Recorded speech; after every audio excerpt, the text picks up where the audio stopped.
તો હવે આપણે સંધિ શરૂ કરીએ છીએ. જે આપણે બાકી હતું ત્યાંથી આપણે શરૂ કરશું. મેં તમને સમજાવ્યું હતું કે ઈ પછી જો ઈ આવે એટલે કે મોટા ઈ પછી જો મોટા ઈ, દીર્ઘ ઈ પછી દીર્ઘ ઈ આવે તો બંનેના સ્થાને ઈ. હવે આ દીર્ઘ સંધિ આપણે ચાલે છે એટલે મેં તમને પહેલાંય કીધું હતું આના પહેલાંમાં કે દીર્ઘ એટલે મોટું, એટલે આમાં જે મોટું હોય એનો નિયમ લાગુ પડશે અથવા તો એનું ચાલશે, પણ આમાં બેય મોટા જ છે એટલે આમાં તમારે કાંઈ વિચારણ થતું નથી. જે મોટા બરાબર મોટું બરાબર એટલે કે મોટું, જેમ તમારે મેથ્સમાં નિયમ કદાચ તમારા આવી ગયા હોવા જોઈએ મારા જાણ મુજબ કે માઇનસ પ્લસ હોય તો એ માઇનસ થાય, પણ પ્લસ પ્લસ હોય તો એ પ્લસ થાય, બરાબર. એમાં આ જ રીતે જો અહીંયા ઉદાહરણ આપેલા છે નીચે, શ્રી પ્લસ ઈશા બરાબર શ્રીશ, શ્રી પ્લસ ઈશ બરાબર ઈશ. આમાં શ્રી જે છે એ દીર્ઘ છે અને ઈશામાં જે ઈ છે એ પણ મોટો ઈ છે, તો અહીંયા શ્રીશ એટલે કે બંનેના બરાબર, એમાં કાંઈ ફેરફાર થશે નહીં શબ્દમાં. પછીનો શબ્દ છે પૃથ્વી પ્લસ ઈશ્વર. તો પૃથ્વી જે વી જે છે એમાં મોટો ઈ છે અને ઈશ્વરમાં પણ મોટો ઈ છે, તો બરાબર પૃથ્વી ઈશ્વર. હવે તમને પ્રશ્ન થશે કે થી જે છે એમાં રસ્વ છે, તો એમાં એનું તમારે જોવાનું નથી, કારણ કે સંધિ ક્યાંથી છૂટી પડે છે તો વી થી છૂટી પડે છે. તો આપણે એના જ નિયમ જ્યાંથી તમારે સંધિ ચાલુ થતી હોય અથવા તો છૂટી પડતી હોય ને એનું જ તમારે જોડવાની છે સંધિ, જ્યાંથી એનો વિગ્રહ થતો હોય ને ત્યાંથી જ. બાકી તમારે એના પહેલાંના શબ્દને જોવાના નથી, બરાબર. આ તમે યાદ રાખજો. તો પૃથ્વીશ્વર, પૃથ્વી પ્લસ ઈશ્વર તો પૃથ્વીશ્વર. પછી એના પછીનો શબ્દ છે મહી પ્લસ ઈશ તો મહીશ. એમાં મહીમાં પણ દીર્ઘ ઈ છે અને પ્લસ ઈશમાં જે ઈ છે એ પણ મોટો ઈ છે. આમાં દીર્ઘ ઈ થશે, તમને લોકોને સરળતાથી સમજાઈ જાય એટલા માટે હું મોટો ઈ બોલું છું, બરાબર. એના પછી હવે અહીંયા ઈના નિયમો પૂરા થાય છે.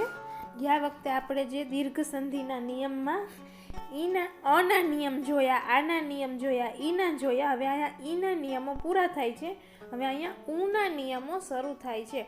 સેમ ટુ સેમ એ જ વસ્તુ આમાં લાગુ પડશે કે ઉ એટલે કે બંનેમાં જે મોટું હોય એનું હાલશે અથવા તો એનો નિયમ લાગુ પડશે. ઓકે, ઉનો પહેલો નિયમ છે ઉ પછી એટલે કે નાના ઉ પછી જો નાનો ઉ આવે તો બંનેના સ્થાને મોટો ઉ થઈ જાય, એટલે નાના પ્લસ નાનું ઇઝ ઇક્વલ ટુ મોટું. મેં તમને કીધું પ્લસ માઇનસ માઇનસ ને પ્લસ પ્લસ પ્લસ જ રહી, એવી રીતે આમાં છે. તો ભાનુ પ્લસ ઉદય, જો નું જે છે એમાં રસવાવાળું છે, પ્લસ ઉદયમાં નાનો ઉ છે, તો ભાનુદય જ્યાં નું દય, જો ભાનુદય જ્યાં થઈ ગયું એમાં દીર્ઘાવાળું થઈ ગયું, બરાબર. તો સાધુ પ્લસ ઉવાચ તો સાધુ વાચ, સાધુમાં રસવાવાળું છે પ્લસ ઉવાચ, તો ઉ જે નાનો ઉ છે એ આ બાજુ જવાથી સાધુ વાચમાં ધ જે છે એના નીચે દીર્ઘાવાળું થઈ ગયું. પછી એના પછીનું છે સુ પ્લસ ઉક્તિ તો સુક્તિ, તો સુક્તિ જે છે એમાં સ જે છે એમાં એ દીર્ઘાવાળું થઈ ગયું. હવે અહીંયા પણ એ જ વસ્તુ છે, જો ક જે છે એમાં રસવાવાળું છે પણ એને આપ તમારે અડવાનો જ નથી કને, અહીંયા જે સંધિ જ્યાંથી છૂટી પડતી હોય એનું જ તમારે જોડવાની છે, જ્યાંથી એનો વિગ્રહ થતો હોય ત્યાંથી જ. બાકીના શબ્દને તમારે ધ્યાનમાં લેવાના નથી. ફરીવાર આ વસ્તુ હું રિપીટ કરું છું, ભૂલી ન જતા, તમારે આ નોંધવું હોય તો તમે નોંધી પણ લેજો. હવે એના પછીનો ઉનો નિયમ છે નાના ઉ પછી જો મોટો ઉ આવે ત્યારે બંનેના સ્થાને ઉ. હવે આ સાવ સરળ છે, જે ઈમાં હતા ઈ જ ઉ છે, ખાલી ફરક એટલો જ છે, અહીંયા ઈની જગ્યાએ ઉ થઈ જશે. ઓકે, તો ઉ પ્લસ ઉ બરાબર મોટો ઉ, નાનો ઉ પ્લસ મોટો, અહીંયા ઉ વત્તા નાનો ઉ વત્તા મોટો ઉ બરાબર મોટો ઉ. હવે એના ઉદાહરણ અહીંયા આપેલા છે, લઘુ પ્લસ ઉર્મી તો લઘુર્મી. હવે ઘુ જે છે એમાં રસવાવાળું છે અને પ્લસ ઉર્મી જે છે એમાં ઉ જે છે એ મોટો ઉ છે, બરાબર લઘુર્મી, એટલે ઘુ જે છે એમાં દીર્ઘાવાળું થઈ ગયું. વિધુ પ્લસ ઉર્ધ્વમ તો વિધુર્ધ્વમ, જો એમાં ધ જે છે એમાં દીર્ઘાવાળું થઈ ગયું. અને ભાનુ વત્તા ઉર્જા બરાબર ભાનુ ઉર્જા. સમજાઈ ગયું? સમજાઈ જ ગયું હશે. હવે તો તમે બધા મને સમજાવો એટલા બધા તમે હોશિયાર થઈ ગયા છો, મને ખબર જ છે.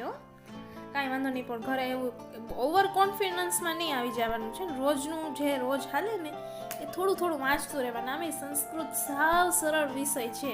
તમે રોજનું રોજ એક પાઠ, આપણે તો રોજનો એક જ પાઠ અને 4 જ દિવસ આપણા લેક્ચર આવે છે. જેવું અહીંથી પતે એટલે તમારે તમારું વાંચી લેવાનું. તો તમે ખાલી હોમવર્ક કરી લેશો ને, આઈડિયલમાં તમારું રોજનું રોજ પૂરશો ને હું મોકલું એ પ્રમાણે, તોય તમને સંસ્કૃતમાં પૂરા માર્ક્સ, એની ગેરંટી હું આપું છું તમને. અને સંધિના નામે મેં પહેલાં કીધું હતું, વ્યાકરણના નામે ગભરાઈ નહીં જવાનું. સરળ જ છે. તમે થોડાક નિયમ યાદ રાખશો ને એટલે તમને આવડી જ જશે. કાંઈ વાંધો નહીં, ગભરાતા નહીં.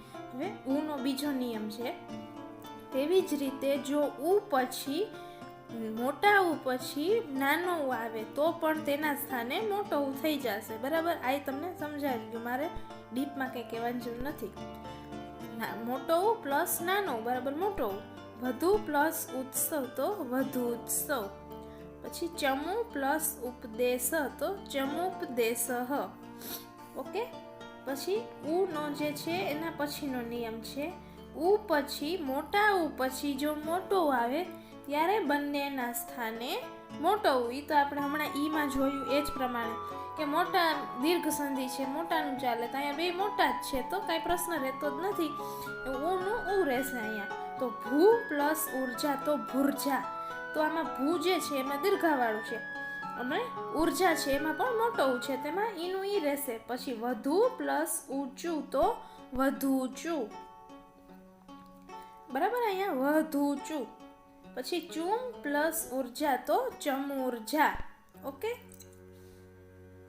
પછી અહીંયા ઉના નિયમ હવે આપણા અહીંયા પૂરા થાય છે. હવે અહીંથી આપણે રૂના નિયમ શરૂ થાય છે. હજી આપણે દીર્ઘ સંધિ જ ચાલે છે.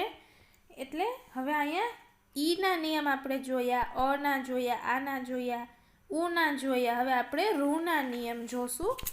તો રૂના નિયમમાં પહેલો નિયમ, એમાંય સેમ વસ્તુ જ લાગુ પડે છે કે મોટું જે છે એ લાગુ પડશે નિયમ. તો રૂ પછી જો રૂ આવે તો નાના ઉ પછી નાનો રૂ આવે તો મોટો રૂ થઈ જશે. તમને આમાં પ્રશ્ન થશે કે હવે રૂમાં અમારે કેમ ઓળખવું કે કયું નાનું ને કયું મોટું. તો તમે જો જેમ બરાબર પછીનો જે રૂ છે ને એમાં જો મેં બે રૂ પછી એના કરતાં અલગ તમને દેખાશે. એટલે એ રીતે તમારે ઓળખવાનું. તમને કોઈ આવું તો પરીક્ષામાં તમને તો સંધિ જોડવાની જ કે વિગ્રહ કે સંધિ જોડો એ બેમાંથી એક જ પૂછાશે. પણ છતાંય આમાં જો એની નિશાની મોટા રૂની નિશાની અલગ છે એ તમે જોઈ લેજો. માતૃ પ્લસ ઋણમ તો માતૃણમ. તો અહીંયા જે રૂ છે એ મોટો રૂ થઈ ગયો, જો ત્રુ જે છે એમાં. બરાબર, પછી સ્વશ્રુ પ્લસ રુદીધ તો સ્વશ્રુદીધ. તો અહીંયા શ્રુ એમાં એ પણ એ જ વસ્તુ લાગુ પડશે. પિતૃ પ્લસ ઋણમ તો પિતૃણમ. અહીંયા એ જ વસ્તુ છે. નાના રૂ પછી જો નાનો રૂ આવે તો બંનેના સ્થાને મોટો રૂ થઈ જાય. આપણે સંધિ જોડીએ એમાં. હવે એના પછીનું જે છે, તો આટલી વસ્તુ તમને બરાબર સમજાઈ ગઈ. પહેલાં તો દીર્ઘ સંધિના બધા જ નિયમ, દીર્ઘ સંધિના બધા જ નિયમો તમને બધાને સરખી રીતે સમજાઈ ગયા છે એવું હું માની લઉં છું.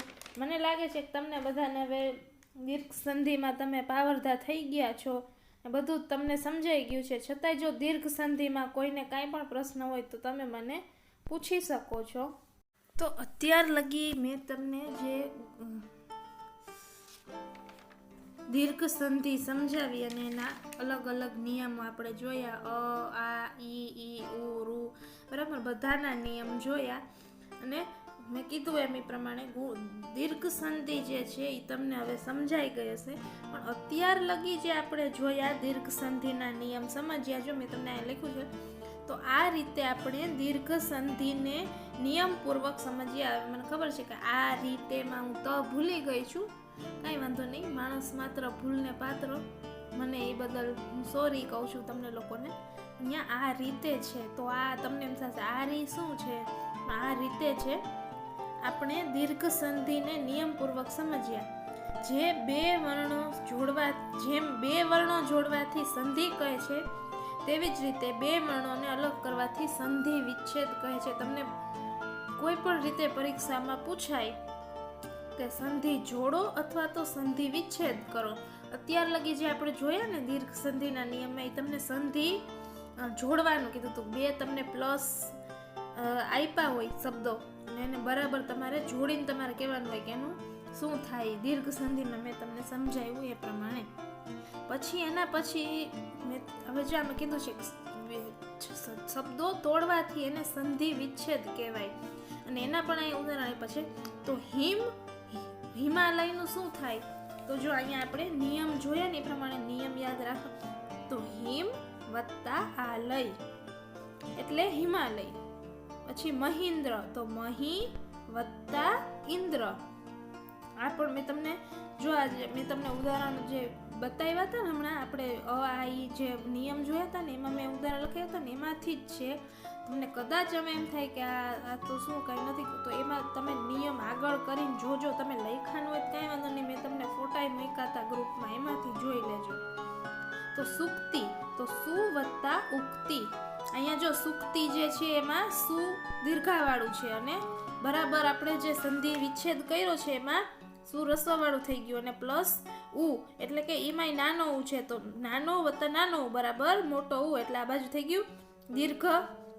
પછી મહિન્દ્ર, એમાં પણ મહી જે છે રસવાવાળું છે અને મહી દીર્ઘાવાળું છે અને ઇન્દ્રમાં જે ઈ છે એ નાનો ઈ છે તો બરાબર મોટો ઈ એટલે કે મહિન્દ્રમાં દીર્ઘાવાળું એટલે દીર્ઘાઈ થઈ ગઈ, મોટાનું હાલે એ પ્રમાણે. પછી હિમ વત્તા આલય, તો હિમાલય. મ તમે બોલશો તો એમાં એવું તમને સંભળાશે. તો અ પ્લસ અ બરાબર આ. એ આપણે નિયમ બધાય તમને જોયા હતા, એમાં તમને રિપીટ કરવાની જરૂર નથી, કેમ કે મેં કીધું એ પ્રમાણે તમે બધા હોશિયાર બાળકો છો અને રોજનું રોજ તમે કરતા જ હશો એવું હું માનીને ચાલું છું. મને તમે ખોટી ન પાડતા એવી મને આશા છે.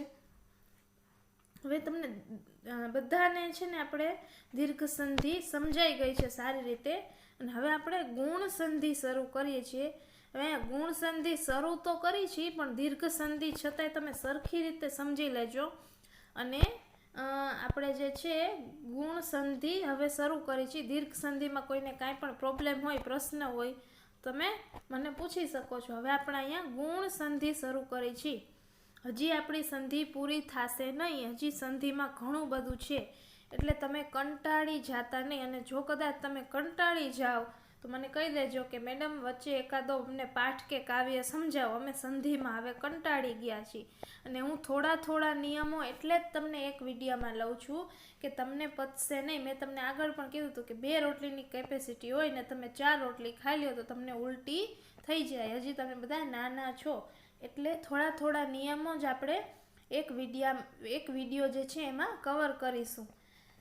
હવે આપણે ગુણ સંધિના નિયમ જોઈએ. અને કદાચ પણ છતાં પણ જો એક વિડીયોમાં તમને એમ લાગતું હોય કે નિયમ વધારે છે તો કાંઈ વાંધો નહીં, તો પણ તમે મને કહી શકો છો કે મેડમ અમારા માટે વધારે થાય છે, હજી તમે આનાથી ઓછું કરાવો. અથવા તો મેં તમને કીધું કે અમે સંધિથી કંટાળી ગયા છીએ તો વચ્ચે એકાદો પાઠ કે કાવ્ય અમને ચલાવો. તમે મને બેઝિઝક કહી શકો છો, કોઈ પણ શરમ સંકોચ રાખ્યા વગર. અહીંયા તમે ગુણ સંધિના નિયમ લઈ લીધા છે, થોડાક જ છે એટલે એ આપણે જોઈએ. તો હવે આપણે ગુણ સંધિમાં જો આ ના પછી જો ઈ ઉ કે રૂ આવે તો બંનેના સ્થાને ક્રમશઃ એ ઓ કે અર થઈ જાય છે. તો આ ગુણ સંધિ જે છે એનો મેઇન નિયમ છે. તો જો પછી એના પછીની જ બીજો ફકરો છે ગુણ સંધિમાં કે સંસ્કૃત વ્યાકરણમાં અ એ ઓ ને ગુણ કહેવામાં આવે છે. તેથી આ સંધિને ગુણ સંધિ. હવે તમને બધાને કદાચ પ્રશ્ન થાય વોટ ઇઝ ગુણ? દીર્ઘમાં તો આપણે સમજ્યું હતું કે જે મોટું હોય એનો નિયમ, એટલે તમને લાગે આમાં થશે કે ગુણ શું? એટલે જો આ આપેલું છે કે આપણે આમાં પહેલાં જોયું ને કે આ કે આના પછી જો ઈ ઉ કે રૂ આવે તો બંનેના સ્થાને ક્રમશઃ એ ઓ અર થઈ જાય છે. તો સંસ્કૃત વ્યાકરણમાં એ ને ઓ ને ગુણ કહેવામાં આવે છે, તેથી આ સંધિને ગુણ સંધિ કહે છે. પછી એના પણ એ જ રીતે આપણે દીર્ઘ સંધિમાં નિયમ જોઈએ એ પ્રમાણે આના નિયમ છે. આ નિયમ પણ સરળ જ છે, તમે આસાનીથી યાદ રાખી શકશો. તો અ પછી જો ઈ આવે તો બંનેના સ્થાને એ થઈ જાય. જેમાં ઓમાં જેમ હતું ને કે મોટો લાગુ પડે, એમ આમાં ઓલા જેવું છે કે તમારે એ યાદ રાખવાનું શેના પછી શું આવે તો શું આવે. તો આમાં જો અ પછી જો ઈ આવે તો એના સ્થાને એ થઈ જાય છે. એટલે A plus E is equal to A. હવે જો મમ પ્લસ ઈવ તો મમેવ એ થઈ ગયું અહીંયા. પછી એના ઉદાહરણમાં બીજું છે પંચ પ્લસ ઇન્દ્રિયાણી તો પંચેન્દ્રિયાણી. એટલે અહીંયા તમારે એ જ યાદ રાખવાનું છે કે અ પછી જો ઈ આવે ને તો એ થઈ જાય. અહીંયા જો આપણે નિયમમાં પણ છે કે આના પછી જો ઈ ઉ કે રૂ આવે તો અહીંયા અના પછી ઈ છે, નાનો ઈ છે, તો અહીંયા એ થઈ જશે. પછી એના પછીનો આ જે છે એ તમારે યાદ રાખવાનું રહેશે. આ થોડુંક અટપટું છે, દીર્ઘ સંધિ કરતાં થોડુંક અઘરું છે, પણ એટલું બધું અઘરું નથી. તમે લોકો ટેન્શન લેતા નહીં. તમને થોડુંક જ આમ અટપટું છે, મેં તમને કીધું એમ, પણ તમે જો કદાચ વાંચશો ને 1-2 વાર વાંચશો તો તમને યાદ રહી જશે. અને ઉદાહરણ પણ સરળ છે, એટલે એટલું બધું મૂંઝાતા નહીં. છતાંય તમને જો એવું લાગતું હશે ને કે નથી આ તો નથી ખબર પડતું કે ગળે ઉતરતું નથી આ શું કહેવા માંગે છે, તો તમે બીજી વાર હું તમને સમજાવી દઈશ આનાથી પણ સરળ ભાષામાં. અને હવે આપણે સંધિ ચલાવી છીએ તો તમે તો બધા હાલો, મને હું માની લો કે તમે બધા વિડીયો જોવો જ છો રેગ્યુલર, ને મેં કીધું એમ તમે બધા હોશિયાર તો તમે છો જ, તો મને ખબર પડી જ ગઈ. પણ મને કેમ ખબર પડે કે તમને હું સમજાવું છું એ સમજાય છે કે નહીં? તો કાં તો તમારે બધાએ મને કહેવું પડે અને કાં પછી મારી રીતે નક્કી કરવું પડે ને. એટલે હવે મને એવો વિચાર આવે છે કે આપણા સંધિ પૂરી થાય ને એટલે આપણે સંધિની ટેસ્ટ ગોઠવી. હવે ટેસ્ટનું નામ સાંભળીને બધા એકબીજાને મોઢા જોવા અને આમ ગભરાઈ જાવ કે હા મેડમ તો ટેસ્ટ લેશે ને શું થશે ને, આપણું એવું કાંઈ વિચારવાનું નથી. આપણી આ સંધિ પૂરી થશે ને એટલે જો તમારે સ્કૂલ ચાલુ થઈ જાય, એટલે આમ તો આપણે ચાલુ થઈ જાય પછી જ આની ટેસ્ટ ગોઠવશું. એટલે ત્યાં લગીમાં સંધિની તો આપણે ટેસ્ટ ફાઇનલ જ છે. તમારી સ્કૂલ ચાલુ થાય ને પછી તમારી ફાઇનલ એક્ઝામ આવે ને એપ્રિલમાં, એના પહેલાં સંધિની ટેસ્ટ ફાઇનલ તમે યાદ રાખી લેજો. સંધિની ટેસ્ટ તો આવશે જ લેવામાં. અને બીજું તો બધા પાઠ કે કાવ્ય છે એની હું વિચારીશ. મને ઈચ્છા થશે કે મને એવું લાગશે કે હાલો ના લઈ નાખી તો આપણે એની ટેસ્ટ ગોઠવશું. બાકી સંધિ તો ફાઇનલ જ છે. સંધિની ટેસ્ટ તમારે આપવાની જ છે. કારણ કે આ એવી વસ્તુ છે ને કે તમે 10મામાં તો અત્યારે તો સંસ્કૃત નથી આવતું, પણ જો તમે સંસ્કૃત રાખો અથવા આગળ જઈને તમે BAMSમાં જાઓ તો ત્યાં પણ તમારે સંસ્કૃત આવશે ને એમાં સંધિ તમારો પીછો કરવાની જ છે. તમારે જેમ કેમ અંગ્રેજીમાં સિમ્પલ પ્રેઝન્ટ ટેન્સ ને સિમ્પલ પાસ્ટ ટેન્સ નહીં આવે ને, એ છેટ લગી તમારો પીછો છોડતું નથી. એ તમને કદાચ એના સ્વરૂપમાં ના હોય પણ બીજું શીખવા માટે એ જોઈ ગ્રામર, એમાં પણ એવી જ વસ્તુ છે. એટલે આ તમારે ઠેઠ લગી આવવાનું. હવે આપણે એના પછીના નિયમ જોઈએ. ગુણ સંધિમાં બીજો નિયમ, અ પછી જો મોટો ઈ આવે ત્યારે બંનેના સ્થાને એ. એમાં પણ સેમ ટુ સેમ જ છે. અ પછી નાનો ઈ આવે તો પણ એ, અને અ પછી મોટો ઈ આવે તો પણ એ. એટલે અ પ્લસ મોટો ઈ બરાબર એ. હવે એના ઉદાહરણ છે પરમ પ્લસ ઈશ્વર તો પરમેશ્વર. તમને આમાં થશે કે આમાં પરમમાં અ ક્યાંથી આવ્યો, પણ મેં તમને પહેલાં પણ કીધું હતું આપણે સંધિ શરૂ કરી ત્યારે પણ કે મ તમે બોલો તો પાછળ તમને એમાં અ સંભળાશે, મ આવ્યો તો એવી રીતે અ. અને પ્લસ ઈશ્વર તો અહીંયા ઈશ્વરમાં મોટો ઈ છે તો અહીંયા શું થઈ ગયું પરમેશ્વર. પરમેશ્વર નહીં થાય પણ પરમેશ્વર. એ તમને ક્યારે ખબર પડે? જો તમે નિયમ વાંચ્યા હોય અથવા તો તમને નિયમ યાદ હોય તો જ તમને ખબર પડે, નહીંતર મારા જેવા હોય એ પરમેશ્વર લખીને આવે પરીક્ષામાં. પછીની જે છે એમાં છે નાનો ઉ એટલે કે ઉપ પ્લસ ઈશ તો ઉપ પ્લસ ઈક્ષા તો ઉપેક્ષા. આમાં પણ એવું છે કે ઉપ તો પ પછી અ આવશે એમાં ઉપેક્ષા બરાબર. એના પછીનું જે છે ઉદાહરણ એ છે મમ પ્લસ ઈપ્સિતમ એમાં પણ નાનો મોટો ઈ છે, તો મમ પ્લસ ઈપ્સિતમ, તો મમેપ્સિતમ. પછીનો નિયમ જે છે, આ પછી જો ઈ હોય એટલે આ પછી જો નાનો ઈ હોય તો પણ બંનેના સ્થાને એ આવશે. એટલે આજનો જે પણ આપણા નિયમ છે ને એમાં તમે એમ સમજી લો કે બધા જે એ વાળા નિયમ છે, જેમ આપણે આ ઈના નિયમ જેમ દીર્ઘ સંધિમાં જોયા હતા એવી જ રીતે આ જે છે, આ પછી જો નાનો ઈ આવે તો પણ બંનેના સ્થાને એ થઈ જશે. તો આ પ્લસ નાનો ઈ બરાબર એ. તો મહી જો એટલે નાનો ઈ આવ્યો, રસવા વાળું છે એટલે, પ્લસ ઇન્દ્ર, એમાં પણ નાનો ઈ છે તો બરાબર મહેન્દ્ર, મહિન્દ્ર નહીં મહેન્દ્ર. પછી લતા પ્લસ ઈવ તો લતેવ. હવે આ મહેન્દ્ર વાળો જે શબ્દ છે ને સાવ સરળ છે, કદાચ કોઈ ભૂલી ગયું તમારામાંથી અને તમને યાદ ન આવ્યું પરીક્ષામાં તો પણ તમે એમ વિચારજો, મહેન્દ્ર તમે શબ્દ સાંભળો છો કે મહેન્દ્ર સાંભળો છો? મહેન્દ્ર શબ્દ છે ને હજી કોમન છે, કોકનું નામ પણ હોય મહેન્દ્ર, મહિન્દ્ર હોય ક્યાંય ન હોય ને, બસ એવી રીતે. તો એટલું થોડુંક તમે જો તમારું દિમાગ હલાવશો, મને ખબર જ છે તમે બધા મેં કીધું એમ હોશિયાર છો, દિમાગ તો તમારું બહુ બધું શાર્પ છે, એટલે મહેન્દ્ર. તો લતા પ્લસ ઈવ તો લતા આ આવ્યું, જો અહીંયા આ છે, પ્લસ ઈવ એટલે કે લતેવ. તમને અહીંયા પ્રશ્ન થશે કે અહીંયા મહા તો છે નહીં, મહી છે. અહીંયા તો મેડમે કીધું કે આ પછી ઈ આવે, પણ ઈ જે છે મહી એમાં આ સમાયેલો હોય. જેમ કેમ મેં કીધું કે આપણે આમાં જોયું પરમેશ્વરમાં મમાં અ છે ને એવી રીતે. પછીનો આમાં શબ્દ છે યથા પ્લસ ઈષ્ટ તો યથેષ્ટ, બરાબર. એટલે આમાં આવ્યું આ પ્લસ ઈસ તો આ વત્તા ઈ બરાબર એ. પછીનો એનો છેલ્લો નિયમ છે આજનો, આ પછી જો મોટો ઈ આવે તો પણ એ. મેં તમને કીધું એમાં આજના બધા આપણા જે નિયમ છે એમાં એ લાગુ પડશે. તો આ પ્લસ મોટો ઈ બરાબર એ. તો રમા પ્લસ ઈશ તો રમેશ, રમીશ નહીં. મેં તમને કીધું એમ થોડુંક મગજ હલાવવાનું, તમે બધા હોશિયાર જ છો એટલે. પછી મહા વત્તા ઈશ્વર તો મહેશ્વર, મહેશ્વર હોય નહીં ક્યાંય શબ્દ, મહેશ્વર જ હોય એટલે મહેશ્વર. પછી મહ પ્લસ એ પ્લસ સ. હવે આ સંધિ જે છે ને એવી છે, ઘણા બધા તો જોડવાની કદાચ આપી હોય ને, આમાં વચ્ચે ત્રણ એના ટુકડા કર્યા છે, મહ પ્લસ એ પ્લસ શ. તો ઘણા જોઈને જ ગભરાય છે, હાય આવતા પણ સમજાયું નથી, ના તો મને આવડશે ને. મેં તમને કીધું એમ થોડુંક મગજ હલાવવાનું, બધા હોશિયાર જ છો એટલે મહેશ. તો મહ એમાં અ આવ્યો, એ એટલે જ એ આમાં આવ્યો, પ્લસ તો મહેશ, એનું શું થશે મહેશ. તો આજે આપણે ગુણ આટલું રાખીએ છીએ. આ મેં કીધું એમ છેલ્લો નિયમ છે આજનો ગુણ સંધિમાં, આજે આપણે આટલું રાખીએ છીએ.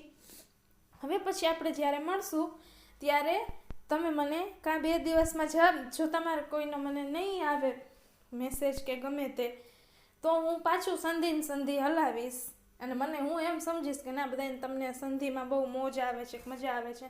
આમ તો આપણે જે મેં છેલ્લો વિડીયો મૂક્યો તો એને 2-3 દિવસ થઈ ગયા, પણ છતાંય તમને એમ થાય કે આ યાર આ શું સંધિ હાલે છે ને, તો તમે કહેશો તો હું તો પાઠ કે કાવ્ય સમજાવીશ.